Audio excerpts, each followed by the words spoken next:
E em estúdio nesta edição do Meio-Dia do ETV está Rui Leão Martinho, bastonário da Ordem dos Economistas. Muito boa tarde, obrigada pela sua presença aqui em estúdio. Como acabámos de ouvir na abertura deste jornal, o IGCP colocou os 1.000 milhões de euros de obrigações do Tesouro com 2 anos, mas pagou um juro de quase 6%. Isto significa que os mercados já não acreditam que Portugal vai conseguir pagar as dívidas? Pois é, relativamente preocupante. É evidente que há procura, ela vai diminuindo, mas ela ainda continua. É evidentemente que as operações fazem-se, mas esses juros começam a ser proibitivos.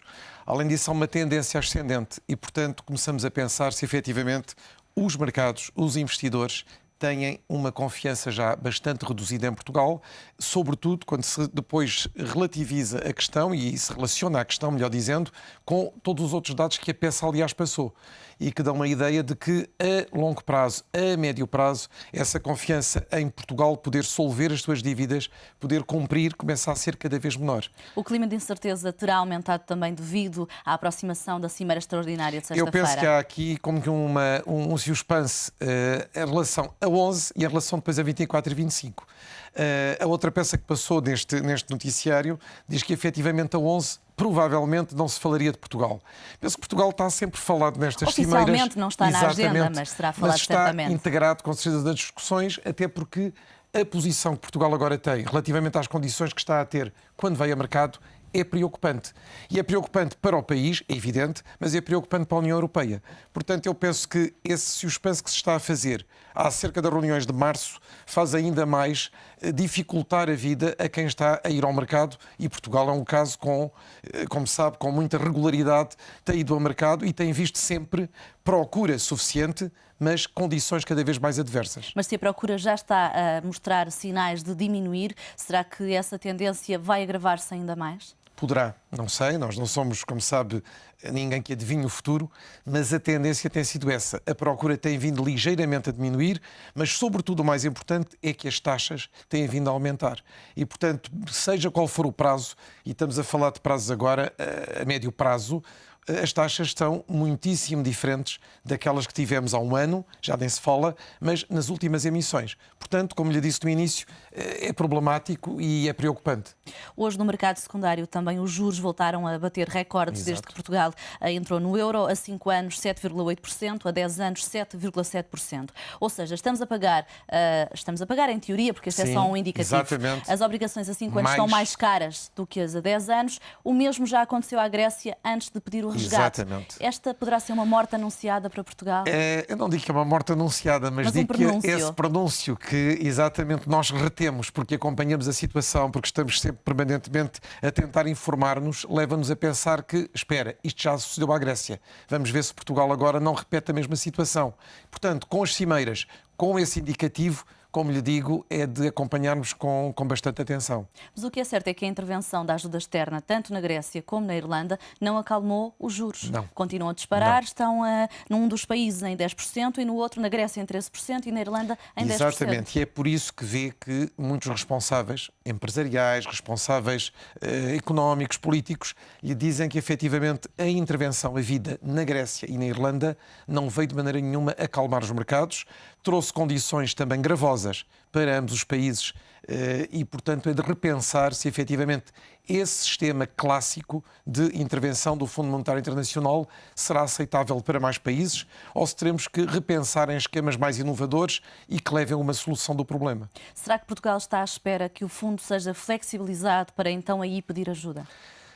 Talvez. Eu acho que da reunião que vai haver e das diversas discussões acerca do Fundo Europeu, eu penso que teremos tendência a flexibilizar o fundo, teremos tendência, com certeza, a facilitar condições de linhas de crédito poderem servir ou não para a compra de dívida soberana, está em cima da mesa, com a Alemanha a ter muitas dúvidas. Podemos também ver se agilizamos as regras e se efetivar isso tudo, eu penso que Portugal, se tiver necessidade de recorrer, irá recorrer já em condições melhores, superiores. Esse foi também um se mencionado ontem por Durão Barroso. Se conseguir, Portugal não deve pedir para já ajuda externa, porque de facto esta ajuda tem um grande custo. Tem. E o Durão Barroso não fala aqui só de um custo político. Fala de um custo reputacional e de outros custos, não é? Concorda com Durão Barroso nesse sentido? Eu acho que é prudente o que ele está a dizer e nós temos que pensar nisso, mas temos que ver também a situação que teremos no momento de pedir ou não pedir ajuda. O que é certo é que a crise da dívida soberana poderá estar já a contagiar o setor empresarial. Por exemplo, a Refer adiou uma ida aos mercados por causa da falta de procura e também a Par Pública viu o rating revisto em baixo pela S&P. Isso também se relaciona com o rating, exatamente, que vimos que na semana passada os ratings dessas empresas, dessas companhias, sofreram um downgrade fortíssimo, consideradas algumas como junk, e, portanto, mais difícil é chegarem ao mercado agora.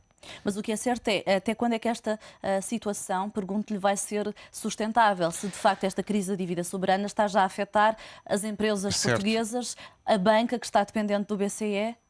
Pois, portanto, isso tudo se vai relacionar com a solução país. E, portanto, a solução país tem que ser relativamente rápida. Estamos em março, temos estas reuniões importantes e eu penso que é efetivamente o que já há muito tempo se pronunciava como a altura em que se haveria uma decisão quanto ao caminho a seguir por Portugal. Agora, portanto, na primavera, vamos ter ideia se sustentamos esta situação, conseguimos resolvê-la ou se efetivamente temos que pedir ajuda externa. Isso depois tem influência nas próprias empresas.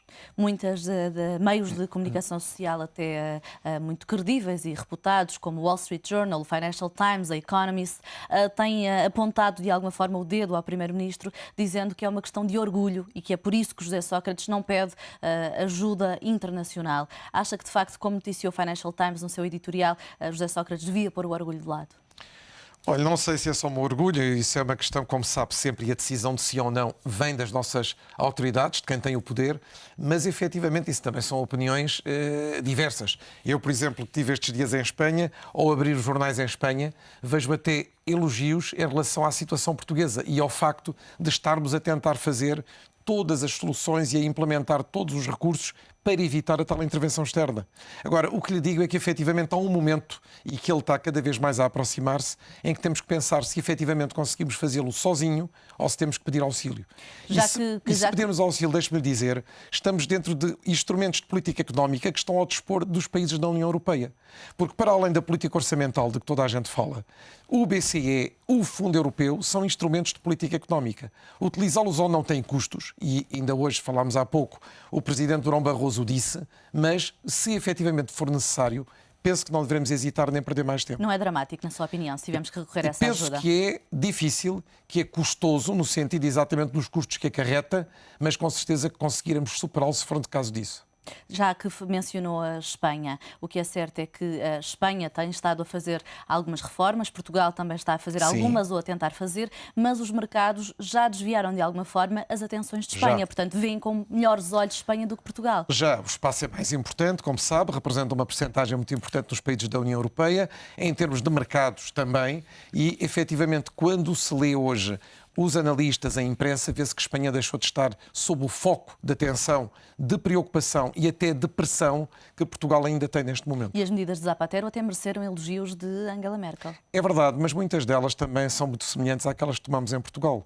Portanto, é tudo uma questão, efetivamente, de se conseguir tomar medidas e ter repercussão dessas medidas, o que penso que em Portugal, e aí vamos tocar noutro ponto importante, essas medidas foram tomadas, mas não foram devidamente, se calhar, explicadas. E mesmo hoje, com um regime de austeridade e com um regime de impostos mais gravosos, eu penso que era necessário falar mais a todos os níveis e perceber-se porque é que estamos a fazer isto e porque é que queremos fazer isto e qual é a finalidade. Então, na sua opinião, o problema não passa pelas medidas, mas sim pelo diálogo com a população? Passa pelas medidas, mas passa pela compreensão das medidas.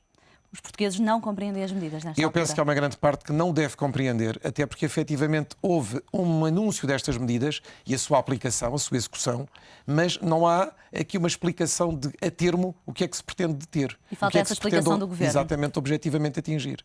Rui Leão Martins, já voltamos a falar mais à frente nesta edição do